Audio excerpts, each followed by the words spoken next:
Good morning all of you. A class study के इस YouTube channel में आप सभी का स्वागत है। आज एक बहुत ही अच्छा टॉपिक लेकर मैं यहाँ उपलब्ध हुआ हूँ। बहुत ही अच्छा टॉपिक है, उसी क्रम में अपने आगे बढ़ रहे हैं जिस क्रम में पीछे की क्लासें आपकी चल रही थी। ठीक है, टॉपिक एक बार आप लोग सभी बोर्ड पर देखें। कुछ मैंने एक टेबल बना रखी है। ये जो टेबल है यानी आज का जो टॉपिक है अपना मेजरमेंट ऑफ रेजिस्टेंस। रेजिस्टेंस को आप कितने भागों में बांटते हो, क्या क्या रेंज के रेजिस्टेंस होते हैं और उनको कौन कौन सी विधियों से आप ज्ञात कर सकते हो या माप सकते हो, वो चीज आपको आज पढ़नी है। तो उससे स्टार्ट करने से पहले मैंने ये एक टेबल ड्रॉ की है बोर्ड पर, जिससे आपको ये पता चल जाएगा कि रेजिस्टेंस की रेंज क्या है, कितने टाइप में रेजिस्टेंस बांटे गए हैं और कौन कौन से जो मेथड है रेजिस्टेंस को मेजरमेंट करने के। ठीक है, आप लोग देख रहे हैं टेबल के अंदर यहाँ इस साइड लिखा हुआ है, टेबल के अंदर इस साइड ये लिखा हुआ है, जो इस साइड हो जाता हूं मैं, देखो यहाँ आपको दिख रहा है निम्न प्रतिरोध यानी कि लो रेजिस्टेंस, एक है मीडियम रेजिस्टेंस और एक आपके पास में है हाई रेजिस्टेंस। हिंदी और इंग्लिश दोनों में लिखा है मैंने। लो रेजिस्टेंस की जो रेंज होती है ये 0 से 1 ओम होती है, या इसको ये भी कह सकते हैं कि 1 ओम से कम जो रेजिस्टेंस होगा वो किसके अकॉर्डिंग आएगा, लो रेजिस्टेंस के अकॉर्डिंग। मीडियम रेजिस्टेंस या इसको मध्यम प्रतिरोध भी बोल सकते हैं या इंटरमीडिएट रेजिस्टेंस भी बोल सकते हैं। ठीक है, इंटरमीडिएट रेजिस्टेंस जो होता है वो 1 से 100 किलो ओम, 1 से 100 किलो ओम, या ऐसे बोल सकते हैं 1 लाख से कम, 1 लाख ओम से कम रेजिस्टेंस जो होगा वो आपके सामने कौन सा होगा, मीडियम रेजिस्टेंस। 1 से ज्यादा और 1 लाख ओम यानी 100 किलो ओम से कम जो रेजिस्टेंस है वो मीडियम रेजिस्टेंस की कैटेगरी में आएगा। और हाई रेजिस्टेंस जो है वो 100 किलो ओम से ऊपर जो है वो हाई रेजिस्टेंस की कैटेगरी में आते हैं। ठीक है, और इन्हीं कैटेगरी के अंदर में कौन सी डिवाइसेस होती हैं जो लो रेजिस्टेंस रखती हैं, कौन सी डिवाइसेस होती हैं जो मीडियम रेजिस्टेंस रखती हैं और कौन सी डिवाइसेस होती हैं वो जो हाई रेजिस्टेंस रखती हैं या शो करती है, वो आपके सामने लिखा हुआ है। जैसे डिवाइस में सबसे पहले लो रेजिस्टेंस कौन कौन सी डिवाइस शो करती है, तो एम्पियर मीटर यानी एमीटर का जो इंटरनल रेजिस्टेंस होता है वो 0 से 1 ओम के बीच होता है।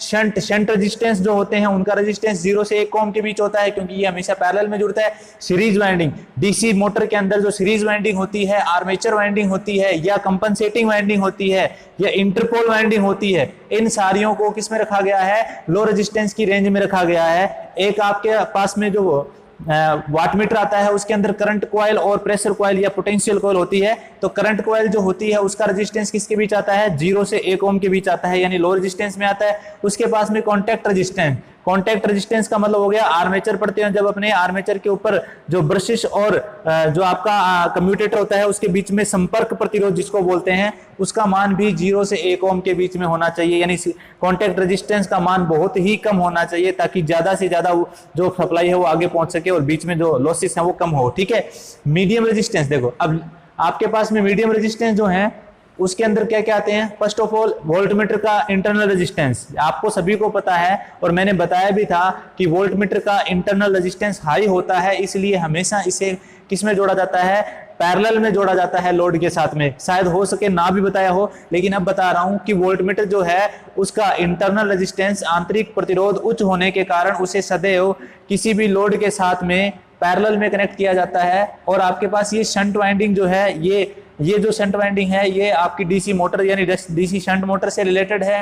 होम अप्लायंस जो घरों में आप लोग जितने भी यूज करते हैं, चाहे हीटिंग अप्लायंस है चाहे जो भी हैं, उन सारों का रेजिस्टेंस मीडियम रेजिस्टेंस के अकॉर्डिंग आता है। प्रेशर कॉइल, आपके जो वाट मीटर के अंदर प्रेशर कॉइल होती है उसका रेजिस्टेंस भी मीडियम रेजिस्टेंस में आता है। फिर हाई रेजिस्टेंस आपको पता है दो ही चीजों का हो सकता है, या तो कार्बन रेजिस्टेंस हाई रेजिस्टेंस कहते हैं, क्योंकि आपने देखा था कार्बन रेजिस्टेंस जो है वो 20 mega ohm, 22 mega ohm, 10 mega ohm के बनते हैं, जो कि 1 लाख ओम से क्या है, ज्यादा है।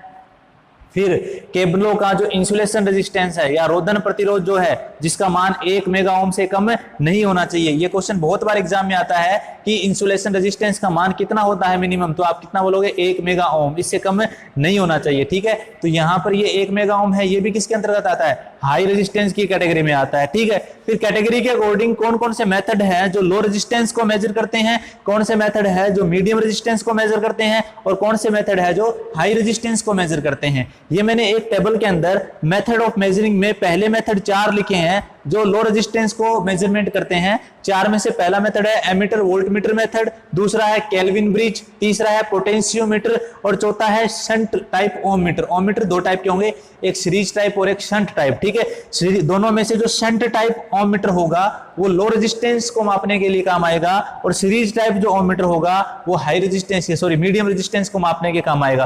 फिर मीडियम रेजिस्टेंस के अंदर देखो सीरीज टाइप ओम मीटर, व्हीटस्टोन ब्रिज या व्हीटस्टोन सेतु इसको हिंदी में कह सकते हैं, मीटर ब्रिज, या इसको ये जो मीटर ब्रिज है आपको दिख रहा है इसको रजिस्टिव वायर ब्रिज भी कह सकते हो आप लोग, post office box, resistance box बोल सकते हो आप इसको। फिर मल्टीमीटर हो गया और फिर पोटेंशियोमीटर हो गया। पोटेंशियोमीटर दोनों में कॉमन है क्योंकि पोटेंशियोमीटर से लो और मीडियम दोनों रेजिस्टेंस ज्ञात कर सकते हैं। एक पोटेंशियोमीटर आता है, एक पोर्ट आता है। पोर्ट अलग चीज है, पोटेंशियोमीटर अलग चीज है, दोनों बता दूंगा मैं। फिर आता है आपके सामने हाई रेजिस्टेंस। हाई रेजिस्टेंस जो आपकी कैटेगरी है 3 नंबर, उसको मापने के लिए आप मेगा ओम मीटर, और मेगा ओम मीटर का दूसरा नाम होता है मेगर मीटर, यानी मेगर मीटर का यूज करके आप हाई रेजिस्टेंस को माप सकते हो। या फिर एक मेथड होता है प्राइस गार्ड मेथड। इस मेथड की सहायता से आप लोग जो हैं वो हाई रेजिस्टेंस को मेजरमेंट कर सकते हो, ठीक है। तो आई होप ये टेबल आपको अच्छे से समझ में आ गई होगी। स्क्रीनशॉट जरूर लें इस टेबल का आप लोग, क्योंकि ये बहुत ही इंपॉर्टेंट है आपके लिए। स्क्रीनशॉट लेने के बाद में अपने अलग अलग एक एक को पढ़ते जाएंगे कि किस तरीके से मेजरमेंट करते हैं, ठीक है। फर्स्ट ऑफ ऑल अपने बात करते हैं मेन जो जिस पे सबसे ज्यादा क्वेश्चन आते हैं वो मैं उठाऊंगा, ज्यादा अपने नहीं करने वाले, ठीक है। देखो सबसे पहले अपने बात करते हैं एमीटर वोल्टमीटर मेथड की, कि एमीटर और वोल्टमीटर मेथड से रेजिस्टेंस का मेजरमेंट किस तरीके से किया जाता है, ठीक है। यही इस तरीके से समझा देता हूं मैं, वो आपके उस साइड में लिखा हुआ पड़ा है। देखो एमीटर और वोल्टमीटर मेथड इस तरीके से, पहला जो आपके सामने मेथड है वो यहां लिखता हूं मैं। पहला मेथड यूज कर रहे हैं अपने ammeter voltmeter, ammeter voltmeter. Ammeter voltmeter आप सभी को पता है, जो एमीटर होता है, एमीटर जो होता है वो मैग्नीट्यूड ऑफ करंट को मापता है, यानी कि धारा को मापने का काम करता है आई को। और वोल्टमीटर जो होता है, वोल्टमीटर ये पोटेंशियल डिफरेंस को मापता है, यानी विभवांतर को मापता है, ठीक है। जब किसी रेजिस्टेंस, ये आपके सामने कोई रेजिस्टेंस है, ठीक है, कैसे मेजर करना है मैं बता देता हूं आपको। रेजिस्टेंस के सीरीज में आपने एक एम्पियर मीटर जोड़ दिया और इसके पैरेलल में आपने एक वोल्ट मीटर को कनेक्ट कर दिया, ठीक है। ये कनेक्शन कर दिया मैंने एम्पियर मीटर और वोल्ट मीटर के एक बैटरी के साथ में। ये आपके पास में एक बैटरी है, कोई भी बी बैटरी मैंने यहाँ पर दे दिया, या ई दे दिया मैंने, ईएमएफ है इस बैटरी का, बी वोल्ट मीटर है। जब आप इसको कनेक्ट करोगे तो यहाँ से इसके अंदर एक करंट फ्लो करेगी आई, ठीक है, और रेजिस्टेंस का वैल्यू जो है वो है आर, ठीक है। तो यहां से अगर आपके पास वोल्टमीटर की रीडिंग है, एम्पियर मीटर की रीडिंग है, तो आप लोग जो है वो रेजिस्टेंस की वैल्यू बहुत इजीली फाइंड आउट कर सकते हो। आर बराबर वी अपॉन में आई, यहां से आप लोग जो रेजिस्टेंस है उसकी वैल्यू मेजरमेंट कर सकते हो जब आपके पास वोल्टमीटर और एमीटर जो है उन दोनों की वैल्यू है। समझ में आ गई बात ये। तो ये जो मेथड है एम्पियर मीटर या वोल्टमीटर मेथड, एम्पियर मीटर या एमीटर वोल्टमीटर मेथड, ये कई बार क्या कहते हैं कि दोनों में यूज कर सकते हो आप इसको, यानी कि इसको लो और मीडियम दोनों टाइप के रेजिस्टेंस ज्ञात करने के लिए आप यूज कर सकते हो। सेकंड जो आपके पास मेथड आता है, ठीक है, सेकंड जो मेथड आता है वो मैं बता देता हूं आपको, वो आपके पास है ओम मीटर, ठीक है।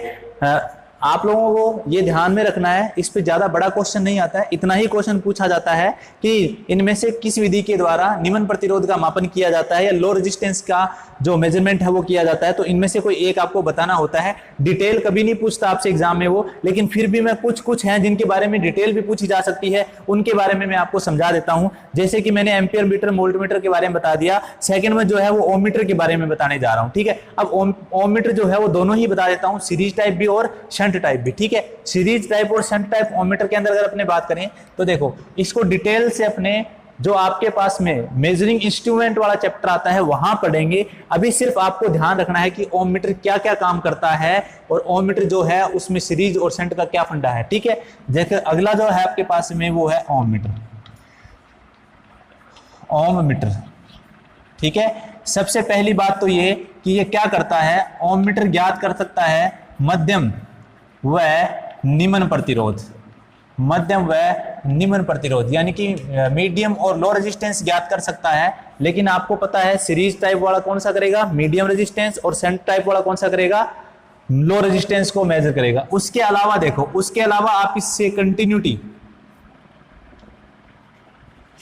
कंटिन्यूटी या इसको निरंतरता हिंदी में बोलते हैं, निरंतरता परीक्षण भी आप इससे कर सकते हो। मेरे कहने का अर्थ ये हो गया कि आप इसकी सहायता से ओपन एंड शॉर्ट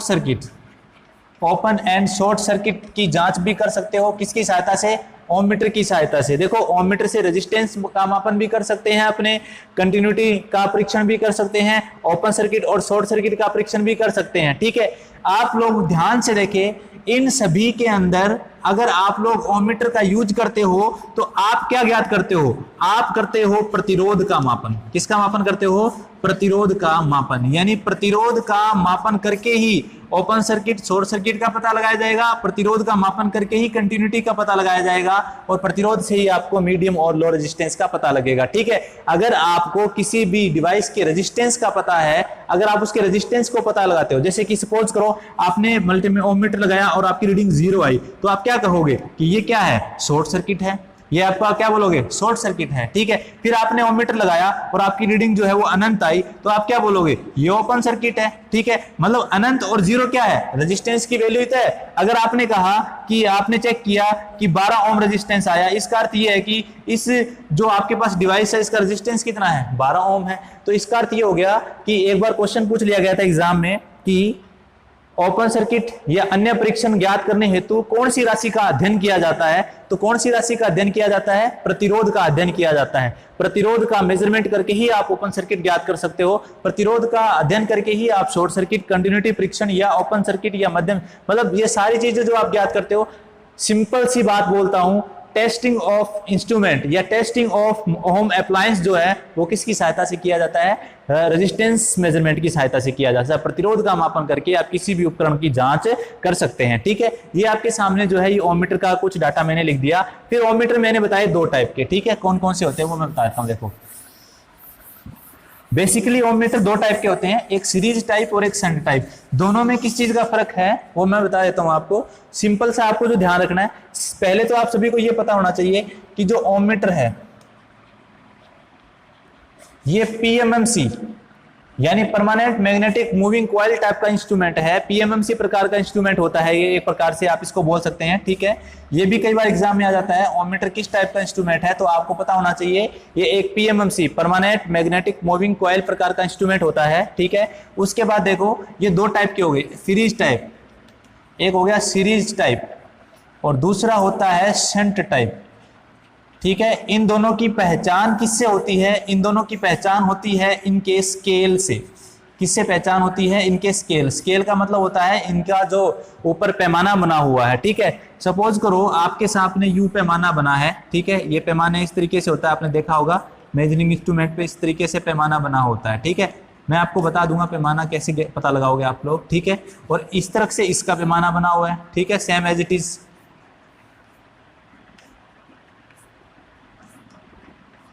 ठीक है, आपने क्या किया, एक जो आपके पास है उसको यहां 0 दिया और यहां अनंत। ठीक है, और एक में आपने यहां अनंत दिया और यहां 0। ठीक है, ये आपकी कौन सी साइड है? अगर आप मेरी ओर से देखते हो, मेरी तरफ से आप देखते हो तो ये आपकी लेफ्ट साइड है और ये आपकी राइट साइड है। ठीक है, सेम एज इट इज, ये लेफ्ट साइड है और राइट साइड है। अगर आपके सामने सीरीज टाइप ओम मीटर है तो उसका जो अनंत होगा, इनफाइनाइट जो वैल्यू होगी वो हमेशा लेफ्ट साइड होगी, और राइट जो वैल्यू होगी यानी राइट साइड जो वैल्यू होगी वो 0 की वैल्यू होगी। ठीक है, यानी कि आपको पता है सीरीज में रेजिस्टेंस बढ़ेगा तो ज्यादा वैल्यू पहले और कम वैल्यू बाद में। शंट में क्या होगा? शंट का मतलब पैरेलल, और पैरेलल में क्या होता है? रेजिस्टेंस का मान कम तो कम वैल्यू पहले और ज्यादा वैल्यू बाद में। तो आपको इसी चीज से अंतर पता करना होगा कि सीरीज टाइप जो ओम मीटर होता है उसका जो इनफाइनाइट होता है वो लेफ्ट साइड होता है और 0 जो होता है वो राइट साइड होता है, जबकि जो शंट टाइप होता है उसका लेफ्ट साइड में 0 पोटेंशियल होता है या 0 पॉइंट होता है और राइट साइड में जो होता है वो अनंत पॉइंट होता है। ठीक है, और दोनों में से ये जो है सीरीज टाइप जो है ये किसका ज्ञात कर सकता है? मीडियम रेजिस्टेंस, और ये ज्ञात कर सकता है लो रेजिस्टेंस। दोनों ही जो है रेजिस्टेंस का मापन करते हैं, पर एक मीडियम रेजिस्टेंस का और एक दूसरा लो रेजिस्टेंस का मापन करता है। ठीक है, ये दोनों की पहचान हो गई। और इससे ज्यादा जो डिटेल अपने पढ़ेंगे कि कौन सा टॉर्क इसमें काम करता है, क्या इसकी जो फंडामेंटल्स हैं वो सारे अपने इंस्ट्रूमेंट में पढ़ेंगे, क्योंकि इतना ज्यादा यहाँ पर अपने जरूरी नहीं है, इतना आपको जरूरी होना चाहिए जो मैंने आपको बताया है। ठीक है, इससे बाहर आपका क्वेश्चन नहीं बनेगा। ये ओम मीटर आपके सामने क्लियर हो गया। मध्यम और लो रेजिस्टेंस मापने के लिए ओम मीटर का यूज किया जाता है, सीरीज और शंट का। ठीक है, फिर अपने नेक्स्ट बात करते हैं व्हीट या व्हीटस्टोन सेतु, जिसको आप बोलते हो। व्हीटस्टोन सेतु बहुत ज्यादा एग्जाम में पूछा जाता है, इस पर जरूर एक क्वेश्चन पूछा जाता है किसी ना किसी एग्जाम के अंदर। देखो व्हीटस्टोन सेतु। अगला जो आपका टॉपिक है वो है व्हीटस्टोन ब्रिज।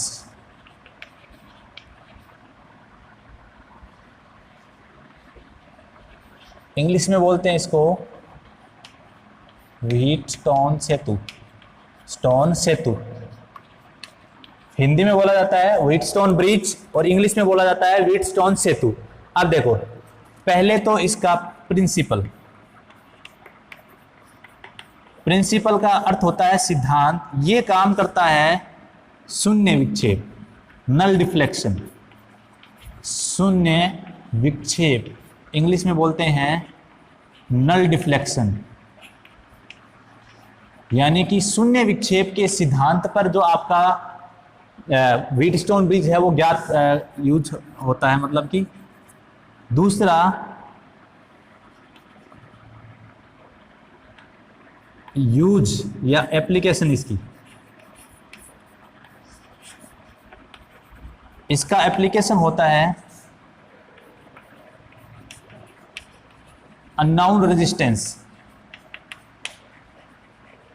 इसकी एप्लीकेशन जो होती है वो होता है अननोन रेजिस्टेंस, यानी कि अज्ञात प्रतिरोध का मान ज्ञात करना। और ब्रिज जो विधि होती है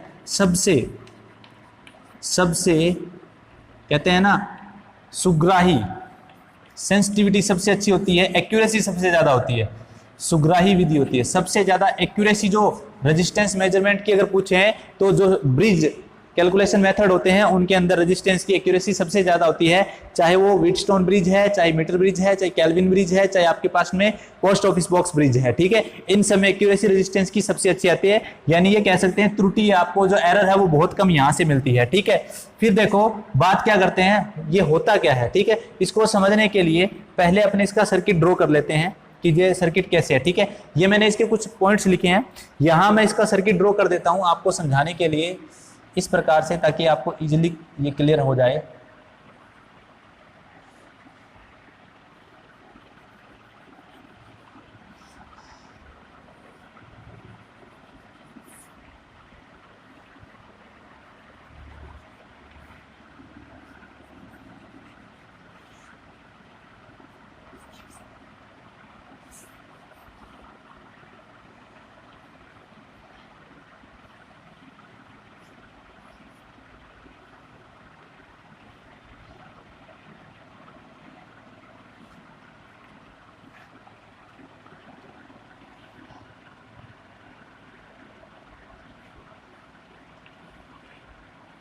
ये गैल्वेनोमीटर है, बीच में जो जी आपको दिखाई दे रहा है ये गैल्वेनोमीटर है। ये जो आपके पास सर्किट है ये व्हीटस्टोन ब्रिज का सर्किट है जो कि मैंने बनाया है, यानी कि चार जो रेजिस्टेंस हैं उनको एक चतुर्भुज के रूप में जोड़ना है और बीच की जो शाखा है उस पर आपको क्या लगाना है, एक गैल्वेनोमीटर लगाना है। गैल्वेनोमीटर के साथ में आपको एक स्विच लगाना है, ठीक है, या पुश स्विच इसको बोल सकते हैं। इस स्विच को ऑन ऑफ करके ही आपको ज्ञात प्रतिरोध या इनफाइनाइट जो अननोन रेजिस्टेंस जो है उसकी वैल्यू क्या करनी है, ज्ञात करनी है।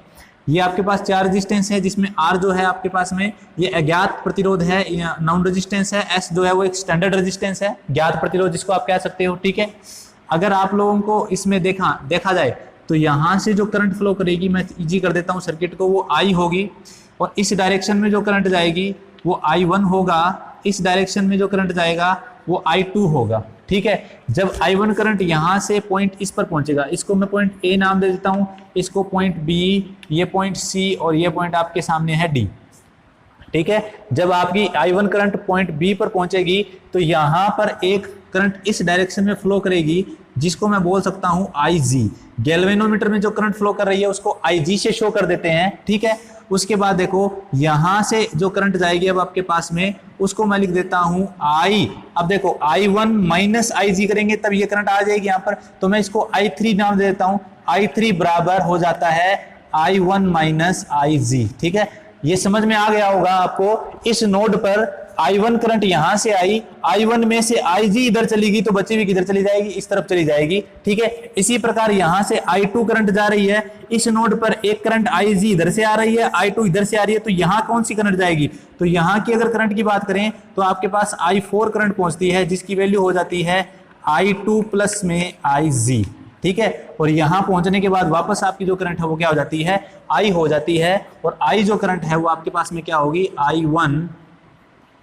I1 plus I2। बिल्कुल सिंपल है, ठीक है। ये देख सकते हो आप यहां सिर्फ I1 और I2 ही पहुंच रही है, इसका अर्थ ये हो गया कि IG का मान दोनों ही कंडीशन में क्या हो जाएगा, कैंसिल आउट हो जाएगा, ठीक है। तो मैं यहां से क्या बोल सकता हूं, या ऐसे कह सकते हैं कि जब ब्रिज जो है, जब आपका ब्रिज जो है, या आप कह सकते हैं कि आपकी जो सेतु है वो बैलेंस कंडीशन में आता है, तो गैल्वेनोमीटर से होकर कोई करंट फ्लो नहीं करती और गैल्वेनोमीटर जो होगा वो आपको जीरो डिफ्लेक्शन दिखाएगा, तो IG का मान क्या हो जाएगा, जीरो। तो अपने कह सकते हैं कि जो I1 करंट यहां जाएगी वही I1 यहां जाएगी, और जो I2 करंट यहां जाएगी वही I2 करंट जो है वो यहां जाएगी, ठीक है। तो इसका अर्थ ये हो गया कि अगर आप इसको सोल्व करें तो मैं आपको सोल्व भी करा देता हूं। कैसे सोल्व करना है आपको क्या करना है, इसके अंदर यहां से, या सिंपल सी बात है, इसको लूप 1 मान लेते हैं अपने, और इसको लूप 2 मान लेते हैं, ठीक है। यानी मैंने KVL लगा दिया, ठीक है। ये लूप 1 है और ये लूप 2 है। अगर आपको इसको डेरिवेशन कंप्लीट समझना है तो मैं करवा देता हूं आपको, ठीक है। KVL एट द लूप 1 पर अगर KVL लगाया जाए तो अगर अपने देखें, यहां से देखें तो आपके पास में I1 धारा की दिशा में सेम है, तो I1 इंटू P, फिर यहां से देख रहे हो आप लोग ये भी धारा की दिशा में ही है, तो ये हो जाएगा IG इंटू में G इसका रेजिस्टेंस है गैल्वेनोमीटर का, ठीक है। फिर यहां से आप देखोगे करंट, तो देखो ये I2 तो इधर से आ रही है और आपके ने करंट की डायरेक्शन जो है वो इस दिशा में दी है। आप इस एरो को साथ के साथ देखते जाओ तो दोनों एक दूसरे का क्या कर रही है, अपोज कर रही है। तो इसका अर्थ हो गया कि I2 जो करंट है वो नेगेटिव में है, इनटू में क्या है आपके सामने R बराबर 0, ठीक है। यानी I1 plus IG minus I2R equal to 0, ठीक है। अगर IG की वैल्यू 0 रखें, बैलेंस कंडीशन में IG की वैल्यू क्या हो जाती है, 0। तो चूंकि बैलेंस कंडीशन में IG इक्वल टू क्या है, 0, तो आपके पास समीकरण 1 नंबर बन जाती है I1 इंटू P बराबर I2 इंटू R। ये आपके पास इक्वेशन नंबर 1 बन जाती है। ये माइनस का है, उधर जाके किसका हो जाएगा, प्लस का हो जाएगा। जब आपने KVL 1 नंबर लूप पे लगाया तो आपको ये इक्वेशन मिल गई, I1 इंटू P बराबर I2 into R, 1 number equation मिली। अब अपने क्या करते हैं, 2 नंबर जो है आपके पास, 2 नंबर जो है आपके पास KVL एट लूप 2 नंबर जो लूप है उस पर KVL लगाते हैं। जब आप 2 नंबर लूप पर KVL लगाओगे तो देखो यहां से जो धारा जा रही है वो आपके पास I3 है, और I3 को अपने I1 भी कह सकते हैं क्योंकि IG का मान क्या है, 0, ठीक है। तो अपने क्या लिख दिया, I3, यहां से देखो धारा की दिशा में ही है तो I3 प्लस का आएगा, इनटू में क्या है Q I3। देखो यहां आप इस एरो को देखो और इस एरो को देखो, दोनों एक डायरेक्शन के अंदर है, ठीक है। जब दोनों एक डायरेक्शन के अंदर है तो दोनों का स्वभाव भी एक जैसा होगा, यानी जुड़ने वाले स्वभाव होंगे, ठीक है। उसके बाद यहां से देखो ये आपके पास में जो है ये अलग अलग, यानी अलग माइनस डायरेक्शन में है, इसकी डायरेक्शन ये है और इसकी ये, दोनों एक दूसरे को अपोज कर रहे हैं। अपोज कर रहे हैं तो अपने क्या लिख देंगे, माइनस का I4 इंटू में क्या लिख देते हैं, S इक्वल टू 0। इसको मैं 0 मान लेता हूं IG को, तो IG को छोड़ देता हूं, IG लेते नहीं अपने। तो दूसरी समीकरण आपके पास क्या बन जाती है, I3 इंटू Q माइनस या equal to I4 into S बराबर समीकरण नंबर 2। ये इक्वेशन नंबर आपके पास में क्या बन गई, 2 नंबर इक्वेशन बन गई, ठीक है। अब जब आप लोग इतना क्लियर कर लेते हैं तो आपकी समीकरण बिल्कुल इजी हो जाती है। किसी बच्चे को ये डाउट है कि I3 I4 कहां से आ गया, तो देखो I3 I4, ये रहा I3 और ये रहा I4, ठीक है। IG यहाँ प्लस का है और यहाँ माइनस का, तो IG से IG क्या हो जाएगा, कैंसिल आउट। तो I3 I1 के इक्वल है और I2 जो है वो I4 के इक्वल है। अगर मैं ये कहूँ कि आपको यहाँ कोई रेजिस्टेंस नहीं है, देखो इसमें कोई धारा नहीं जाएगी, इसका अर्थ ये है कि इसमें कोई रेजिस्टेंस नहीं है। जब भी किसी ब्रांच में कोई करंट फ्लो नहीं करती, इसका अर्थ ये है कि उस ब्रांच के अंदर जो है पोटेंशियल डिफरेंस नहीं है, कोई रेजिस्टेंस नहीं है। जब यहाँ कोई रेजिस्टेंस ही आपके पास में नहीं होगा तो अपने यहाँ की धारा नहीं ले सकते, तो जो धारा यहाँ जाएगी वही धारा यहाँ पे जाएगी, ठीक है। यानी जो करंट यहाँ फ्लो करेगी वही यहाँ फ्लो करेगी, ठीक है।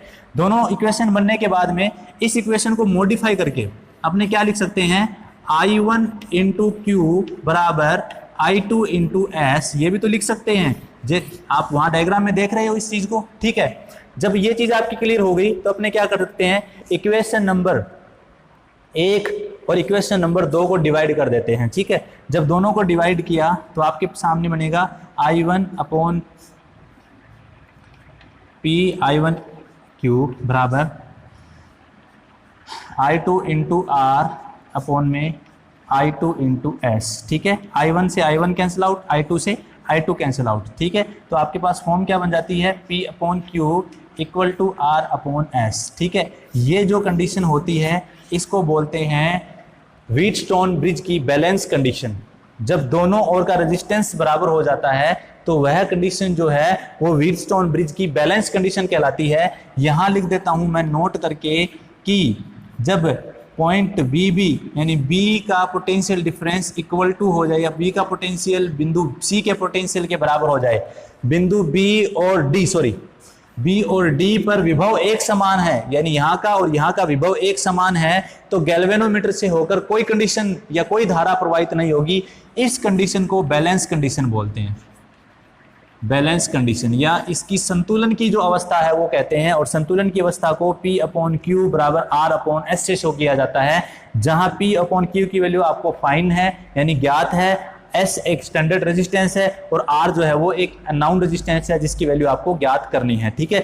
P अपॉन क्यू जो होता है इसको व्हीटस्टोन ब्रिज की रेशियो भुजा या अनुपातिक भुजा भी कहा जाता है, ठीक है। तो ये आपके सामने जो था ये व्हीटस्टोन ब्रिज था। ज्यादा आपको कैलकुलेशन याद नहीं रखनी है, आपको सिर्फ इतनी चीज ध्यान रखनी है कि जो व्हीटस्टोन ब्रिज होता है ये नल डिफ्लेक्शन पे काम करता है, अननोन रेजिस्टेंस ज्ञात करने के लिए यूज किया जाता है, मीडियम रेजिस्टेंस के लिए यूज किया जाता है, ठीक है। बैलेंस की कंडीशन P बटा क्यू बराबर R बटा एस है, ठीक है। और द गैल्वेनोमीटर जो है वो विक्षेप शून्य देगा, कब, जब आपका ब्रिज जो है वो बैलेंस हो जाए। ये 5 बातें जो मैंने आपको बताई है व्हीटस्टोन ब्रिज के लिए, यही आपको ध्यान में रखनी है, ठीक है। इसके बाद नेक्स्ट ब्रिज पढ़ते हैं अपने।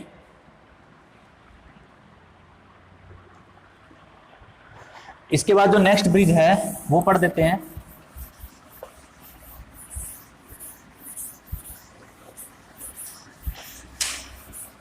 नेक्स्ट जो ब्रिज है इसके बाद आपका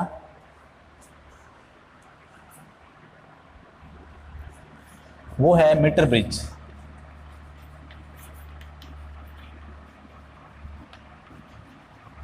या इसको बोल सकते हो रजिस्टिव वायर ब्रिज। बना देता हूं मैं, कैसे होता है ये।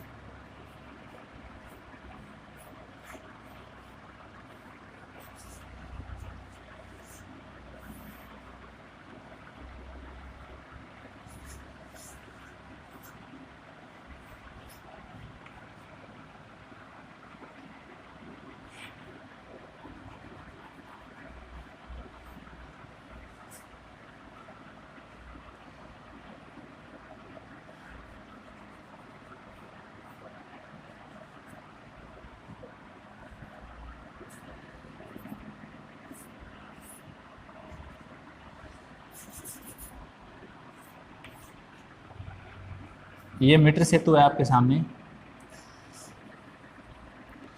इस पर यहाँ एक रजिस्टिव वायर लगी होती है इस टाइप से। रजिस्टिव वायर जो है इसका एरिया जो है वो बिल्कुल चेंज नहीं होना चाहिए और मटेरियल भी चेंज नहीं होना चाहिए। इसका अर्थ ये है कि इसका रेजिस्टेंस जो है वो नो चेंज रहना चाहिए। यूरेका, मैग्नीन, नाइक्रोम किसी की भी ये वायर हो सकती है। इस वायर के जस्ट नीचे यहाँ पर एक स्केल दिया होता है इस टाइप से, जिससे आपको इसकी लेंथ ज्ञात करनी है, ठीक है। ये स्केल आपको इस तरीके से दिया होगा।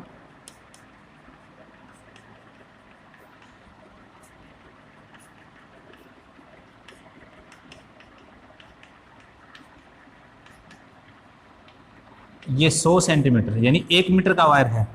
0 से 100 सेंटीमीटर का अर्थ हो गया ये वायर जो है इसकी लंबाई जो है वो 1 मीटर है, ठीक है। और इस सारे सर्किट को इस टाइप से एक बैटरी और एक नॉकआउट जो अपने कह सकते हैं स्विच 100 सेंटीमीटर, इसको 100 सेंटीमीटर बोलते हैं, ठीक है, से जोड़ दिया जाता है, ठीक है। ये जो आपके सामने ब्रिज है, ये वाली जो है यहाँ एक गैल्वेनोमीटर लगा होगा और यहाँ पर इस वायर के साथ में ही इसको जोकी बोलते हैं। जोकी कुंजी टाइप होती है, पेन टाइप एक जोकी आती है। ये आपके पास रेजिस्टेंस R है, ये रेजिस्टेंस S है, ठीक है। ये रेजिस्टेंस पूरे तार की लंबाई है। लंबाई जो है इसमें यहाँ से यहाँ तक की जो लंबाई है उसको मैं बोल देता हूँ L। भैया आपको पता है यहाँ से यहाँ तक की लंबाई आप फाइंड करोगे तो आपके पास में क्या आ जाएगी, L आ जाएगी। तो इधर वाली जो लंबाई आपके पास बच जाती है, ये वाली, इसको हटा देता हूँ एक बार मैं, तो ये वाली जो लंबाई बच जाती है ये कितनी बच जाएगी आपके पास, 100 माइनस में L, ठीक है। ये L1 भी बोल सकते हैं, इसको L2 भी बोल सकते हैं, ठीक है। तो आपके पास में ये जो सामने सर्किट दिख रहा है आपको, ये मीटर ब्रिज का सर्किट है। First of all metre bridge जो है इसका प्रिंसिपल होता है व्हीटस्टोन ब्रिज, यानी कि ये व्हीटस्टोन ब्रिज के सिद्धांत पर ही काम करता है। और दूसरा, ये अज्ञात प्रतिरोध का मान ज्ञात करता है। लंबाई और रेजिस्टेंस के अनुपात से आप इस पे प्रतिरोध ज्ञात कर सकते हो, ठीक है। सेम एज इट इज वही, देखो आपको ये और ये एक भुजा दिख रही है, ये और एक ये भुजा दिख रही है, इसको RS मान लेते हैं तो इसको PQ मान लेते हैं, तो सेम वही चीज बन जाएगी आपके पास, P/Q बराबर R/S, ठीक है। इसकी बैलेंसिंग कंडीशन अगर आप पढ़ोगे तो वो आपके पास आ जाती है R/S equal to L1 upon में L2, ठीक है। ये लंबाई L1 है और ये लंबाई L2 है। पीछे वाले में क्या था, RS बराबर P/Q, तो यहाँ L1 अपॉन में L2, ठीक है। तो ये जिस पूरी जो आपके पास समीकरण बनती है वो हो जाएगी R/S बराबर L1 का मान कितना है, L है, और L2 का मान कितना है, 100 माइनस में L है, ठीक है। ये जो आपके पास फॉर्मूला बनता है, ये फॉर्मूला होता है मीटर ब्रिज का या मीटर सेतु का, ठीक है। जहां L1 का मान ये रहा L है और L2 का मान कितना है, 100 माइनस L। मतलब ये हो गया कि अगर ये 100 मीटर लंबाई है, उसमें से 20 मीटर ये है, तो अपने क्या लिखेंगे, 100 माइनस 20 यानी 80 मीटर, यही हो जाएगी ना आपके पास में, 80 सेंटीमीटर, सॉरी। समझना बिल्कुल ईजी है, थोड़ा ध्यान रखो इस पे, ध्यान से इसको समझो तो आपको ये बिल्कुल ईजी लगेगा, कुछ भी इसमें हार्ड नहीं है मीटर ब्रिज के अंदर, ठीक है। तो ये अपना मीटर ब्रिज यहाँ पर कंप्लीट हो जाता है, जो इन अननोन रेजिस्टेंस को ज्ञात करने के लिए यूज किया जाता है, ठीक है। बहुत ही सिंपल है, सिर्फ आपको समझना है, ज्यादा इसमें कुछ भी नहीं है और ज्यादा डिटेल से भी आपको पढ़ने की जरूरत नहीं है, सिर्फ आपको फॉर्मूला ध्यान रखना है, ठीक है। फिर आता है तीसरा ब्रिज। तीसरा ब्रिज जो है उसको बोलते हैं metre bridge, sorry post office box. Post office box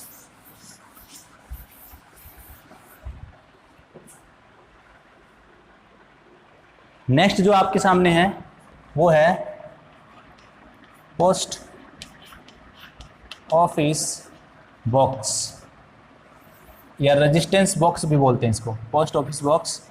same to same Wheatstone bridge, यानी कि ये व्हीटस्टोन ब्रिज के प्रिंसिपल पर ही काम करता है। यानी व्हीटस्टोन ब्रिज के प्रिंसिपल पर ही आपका जो पोस्ट ऑफिस बॉक्स है ये काम करता है। पोस्ट ऑफिस बॉक्स का सर्किट मैं बढ़ा देता हूँ थोड़ा सा आपको, ताकि ध्यान थोड़ा आइडिया हो जाए आपको ये कैसे काम करता है।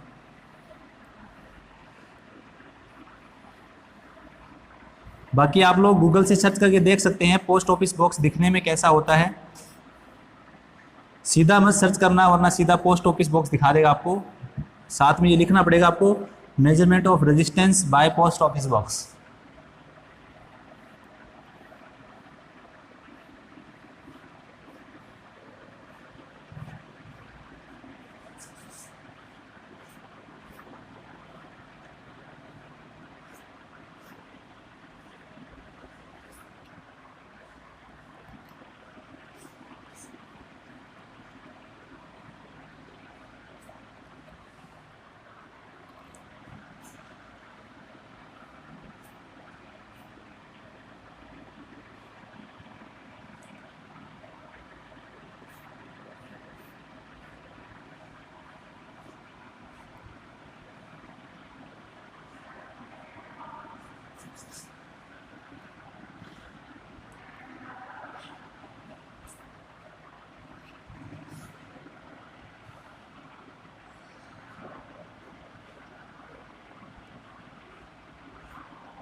कुछ इस तरीके से होता है। जो पोस्ट ऑफिस बॉक्स है उसका सर्किट कुछ इस तरीके से आपके सामने होता है, ठीक है। इस सर्किट को अगर आप बैलेंस करोगे तो वापस आपके पास वही सर्किट बन जाता है जो व्हीटस्टोन ब्रिज में आपने देखा था। ये जो मेथड होता है इसमें यहाँ पर ये जो आपको एरिया दिखाई दे रहा है, इस एरिया में कुछ इस टाइप की, यानी दिखने में इस टाइप की लगी होती है। वो की जो है यहाँ आपको लगानी पड़ेगी। उस की को जैसे आप निकालेंगे रेजिस्टेंस यहाँ कनेक्ट हो जाएगा, इस की को निकालेंगे तो रेजिस्टेंस यहाँ कनेक्ट हो जाएगा, ठीक है। तो सिर्फ दिखने में ये ऐसा है, लेकिन ये मेथड बिल्कुल एज इट इज जो है ये व्हीटस्टोन ब्रिज की जैसे ही काम करता है जो आपका ये पोस्ट ऑफिस बॉक्स जो मेथड है ये, ठीक है। तो और जो है आपके पास इसी के साथ में पोस्ट ऑफिस बॉक्स भी जो है वो कंप्लीट है।